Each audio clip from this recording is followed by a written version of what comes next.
नमस्कार दोस्तों, हाल ही में हुई बिहार इलेक्शन शायद से देश के इतिहास की अभी तक की सबसे अनफेयर इलेक्शंस थी। जिस लेवल की हेराफेरी, जिस लेवल की इलेक्टोरल मैनिपुलेशन यहाँ पर हुई, उसे जानकर आपके होश उड़ जाएंगे।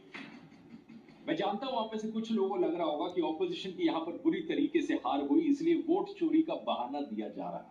मीडिया में भी यही नैरेटिव फैलाया जा रहा है कि वोट चोरी का नैरेटिव फेल हो गया। लेकिन सच बात यह है दोस्तों कि वोट चोरी कोई नैरेटिव नहीं है, बल्कि एक हकीकत है। और ये कहते वक्त ये भी बताना जरूरी है यहाँ पर कि मुझे कोई पॉलिटिकल पार्टी पैसे नहीं देती है, ना ही मेरा कोई पर्सनल स्टेक था बिहार इलेक्शन में, ना ही मेरी कोई पर्सनल पसंदीदा पार्टी थी। हाँ, बस थोड़ी हमदर्दी थी मेरी प्रशांत किशोर की जन सुराज पार्टी को लेकर, क्योंकि वो एक नई पार्टी है, असली मुद्दों पर बात कर रही थी। तो मैं उम्मीद कर रहा था काश इस पार्टी को अच्छी सीटें मिल जाए। लेकिन रिजल्ट जो भी आया, पार्टी जो भी जीती हो, मुझे फर्क नहीं पड़ता। मुझे चिंता बस इस बात की है, एक सच्चा देश प्रेमी होने के नाते चिंता बस इस बात की है कि देश में जो चुनाव हो रहे हैं वो निष्पक्ष तरीके से। और बहुत अफसोस की बात है दोस्तों कि ये चुनाव किसी भी एंगल से फेयर नहीं।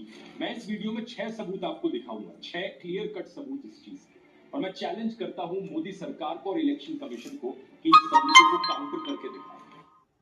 हिंदुस्तान में बात बात पर गर्दन हिलाई जाती, प्यार में, तकरार में, या फिर देश की जीत की आस में। अब ऐसे में गर्दन दर्द आ जाए तो बाटन और देश कहीं रुक ना जाए। इसीलिए 2X डाइक्लोफेनाक वाला निमिलेट स्ट्रॉन्ग जो तो गर्दन दर्द से आता, तो भैया काम चलाते रहो, गर्दन हिलाते रहो।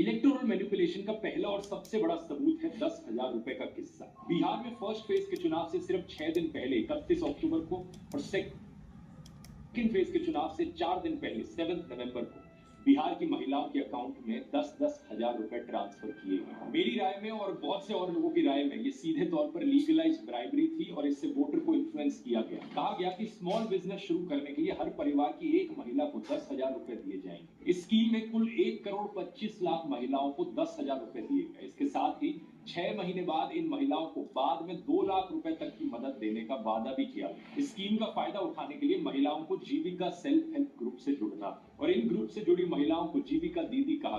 अब ऊपर से देखोगे ये एक वेलफेयर स्कीम है और सिर्फ इसे इस स्कीम के तौर पर देखा जाए तो मैं इसका विरोध नहीं करता हूँ, बिल्कुल भी नहीं करता हूँ। छोटे बिजनेसेस को स्टार्ट करने के लिए इस तरीके से पैसे दिए जाना कई बार काफी इफेक्टिव रहता है। लेकिन